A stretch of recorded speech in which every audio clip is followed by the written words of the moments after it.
happiness. Every one of us desires it. Every one of us chases it. Yet most people sit and wait for the world to deliver it. A better job, a bigger home, a more loving relationship, that's what we think will make us happy. But pause and ask yourself, isn't it odd that we wait for life to change before we decide to smile? What if the real key isn't waiting, but choosing happiness daily? Happiness is not a reward, it's a decision. Most of us believe joy will come after the promotion, after the car, after the perfect love story. We delay our peace, treating it like a medal earned only when life finally aligns. But here's the truth. If you wait for perfection, you'll be waiting forever. Life will always have its flaws, its lessons, its turns you didn't expect. Remember your younger days? You thought, once I grow up, I'll be happy.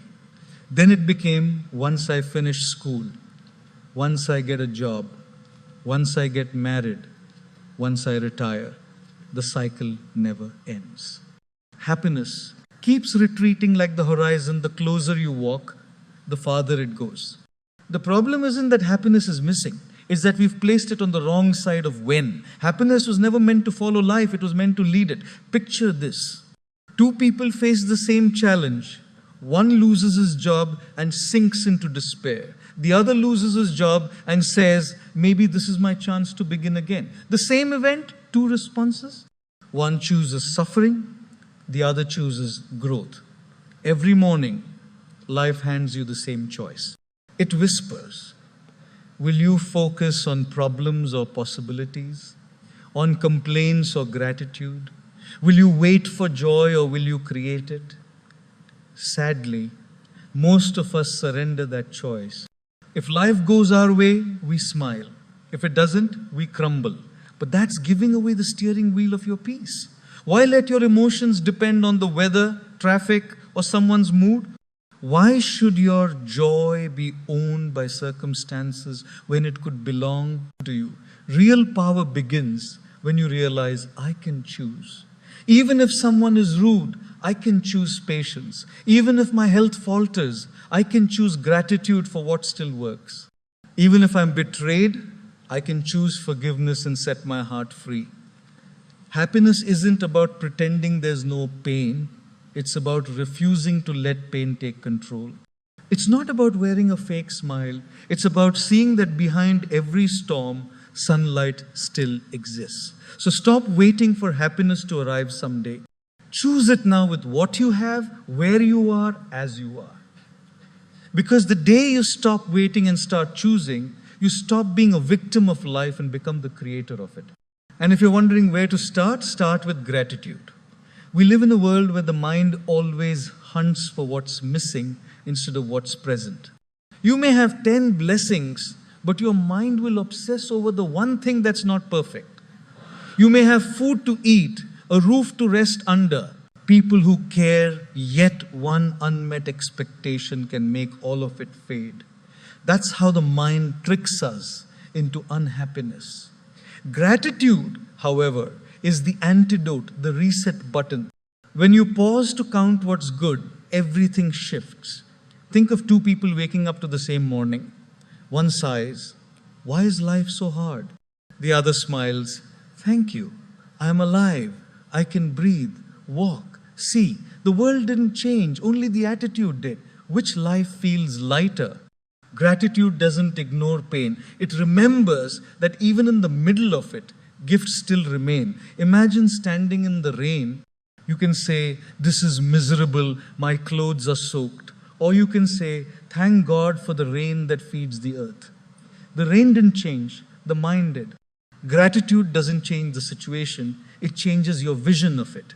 A complaining heart will never find rest because it will always whisper, it's not enough. But a grateful heart is rich instantly. You don't need the whole world to be happy sometimes. One sincere moment of gratitude is enough. Think about the last time you lost your phone. For a few minutes, panic. Then, when you found it, relief flooded in. But the truth is, that phone was always yours. You just forgot to appreciate it until it was gone. Isn't that what we do with life itself? Gratitude reminds us to cherish the ordinary before it disappears. The happiest people aren't those who have the finest things in life. The happiest people are those who make the best of what life gives them. They don't count possessions, they count blessings. They don't stare at what's broken, they notice what still works.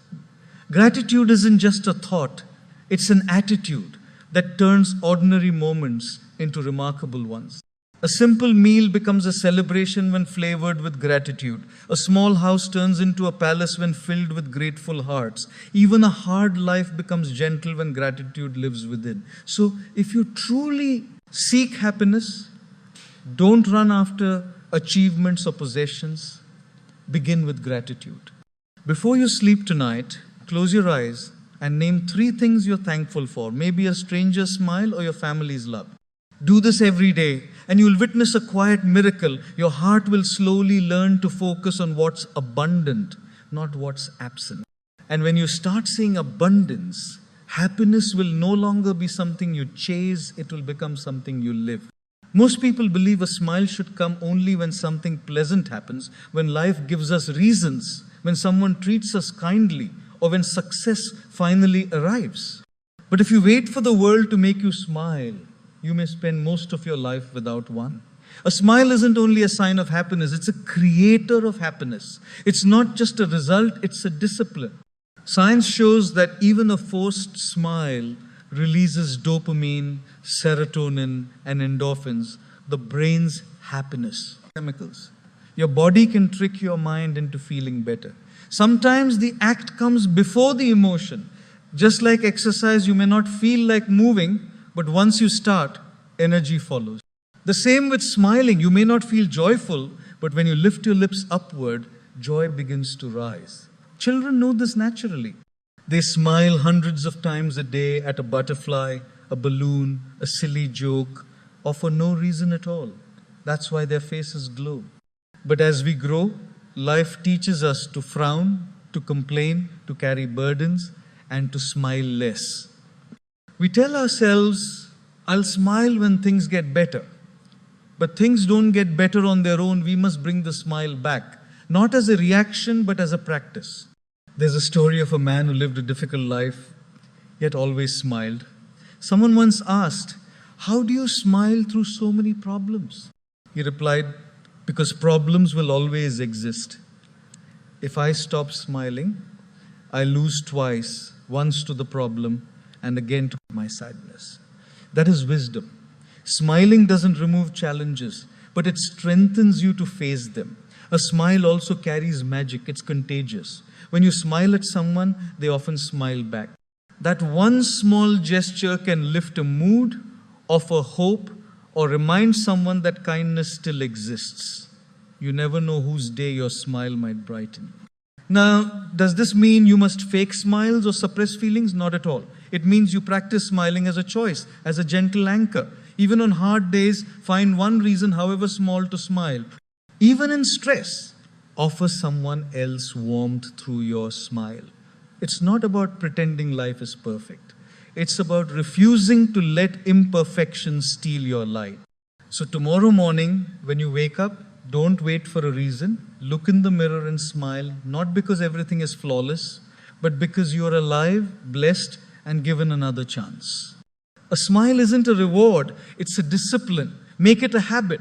And soon, you won't just look happier, you'll feel happier. And slowly, life itself will begin to smile back at you. One of the quickest ways to lose happiness is to measure your life against someone else's. The mind is restless, always watching, always calculating. He has a better car, she has a nicer home, they travel more, their life looks easier. And the more you compare, the smaller your joy becomes. Comparison is a silent thief. It slips into your heart and quietly steals your peace. You may have enough to live contently, but the moment you compare, what you have feels less. Think about it, you buy a phone and love it. Then your friend walks in with the latest model and suddenly your excitement fades.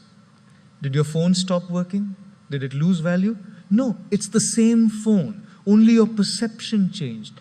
That's the trap of comparison.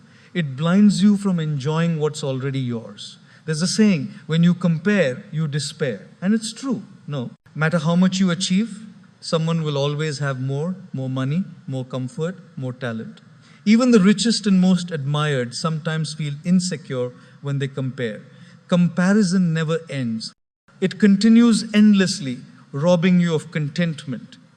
But there is an antidote: appreciation. Instead of looking at what others have and feeling less, look at what you have and feel blessed. Gratitude shifts your focus from scarcity to abundance. And when you look at others, admire instead of envy.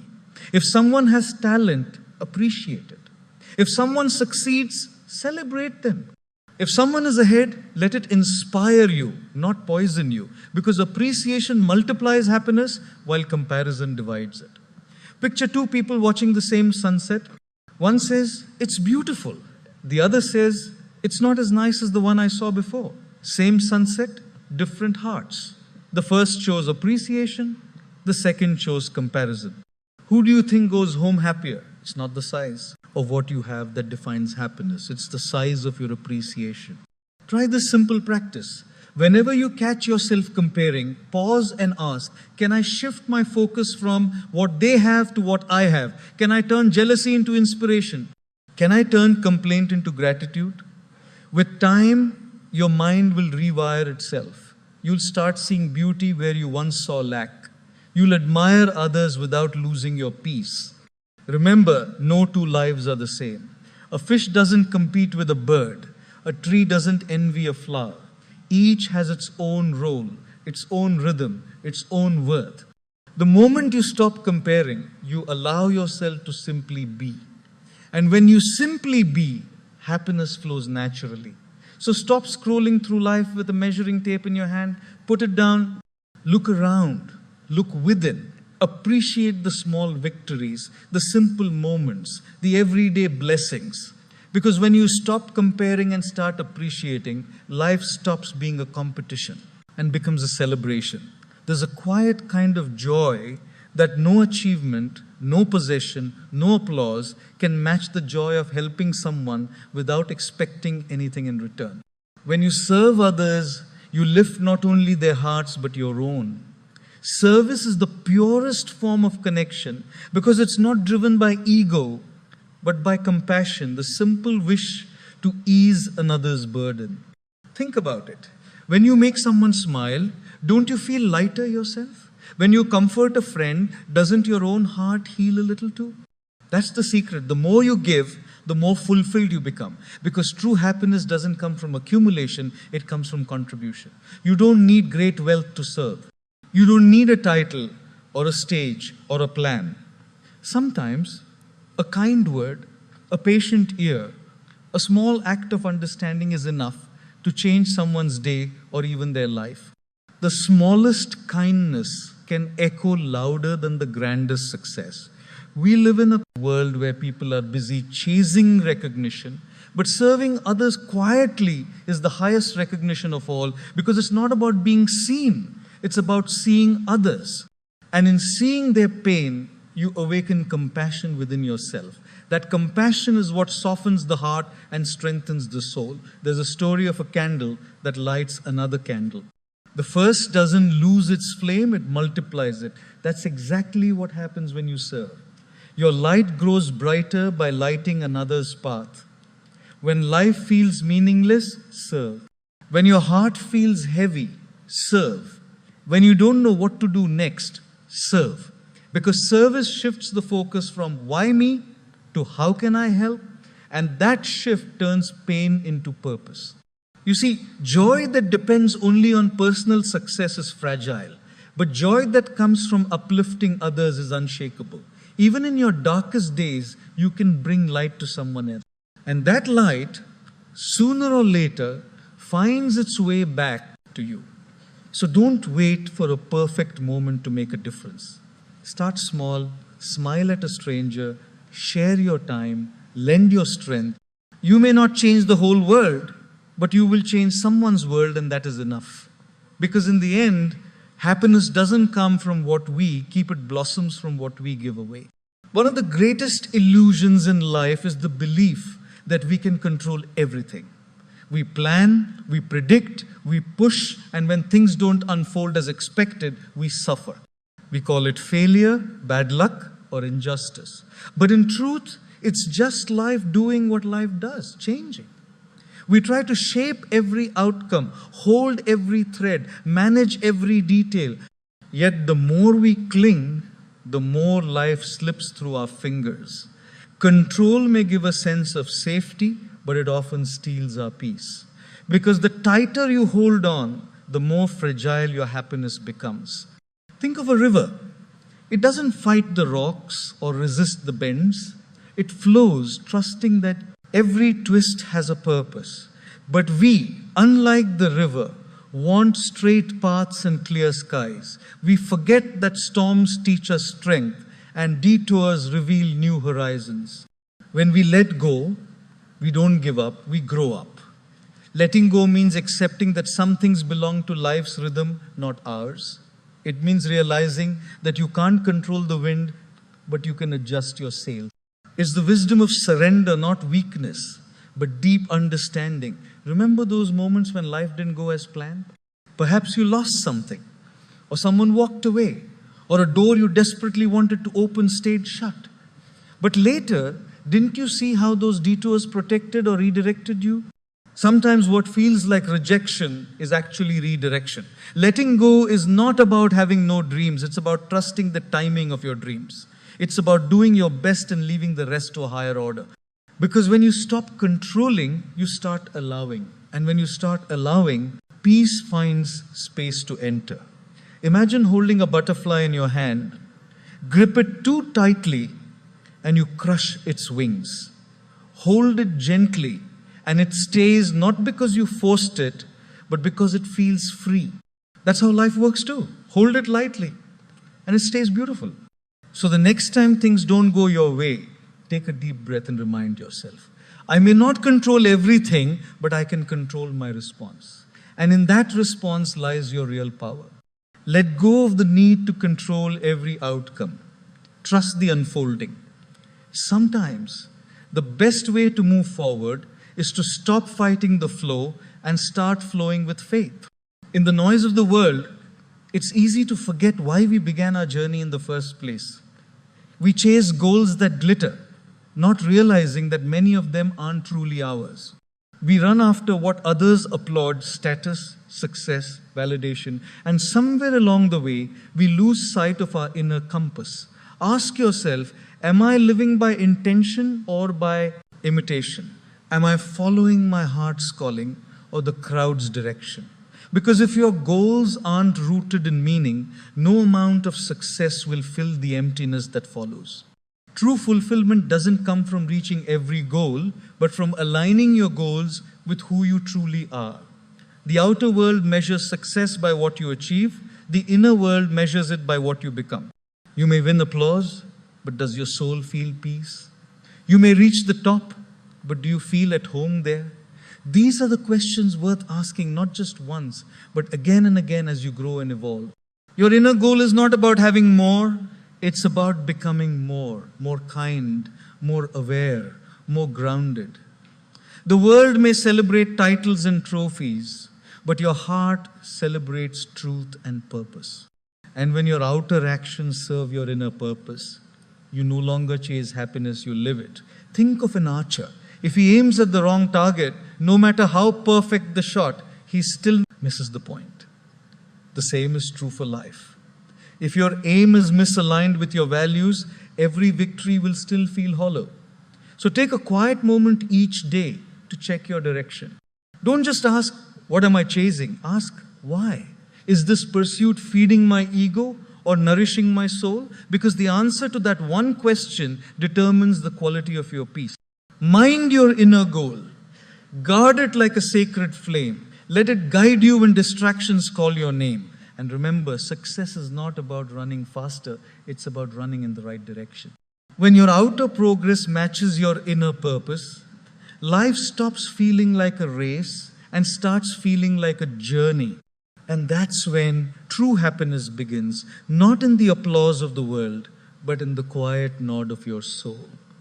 My friends, Happiness is not something that magically appears one fine morning. It's something you cultivate moment by moment, like a gardener nurturing a flower. And yes, some days the soil of life feels dry, full of worries, disappointments, or delays. But even then, if you water it with gratitude and sunlight of hope, you'll see a little blossom of joy peek through. Remember this, waiting for life to be perfect before you smile is like waiting for the waves to stop before you swim. You'll keep waiting forever. Instead, learn to dance with the waves, to smile while the storm is passing. Because happiness is not found when everything settles. It's discovered in the way you handle what unsettles you. Each morning, tell yourself, today I will not wait for reasons to smile, I will create them. And when your mind says, there's nothing special about this day, remind it gently, I woke up. I can breathe, I can love, I can give. What more miracle do I need? Push yourself to be happy, not because life is easy, but because joy is your true nature and peace is your greatest strength. Don't let circumstances write your mood, let your mindset write your story. And when the day ends, as you close your eyes, smile and whisper, I did my best today to choose happiness. Because that, my friends, is how ordinary days turn into extraordinary lives.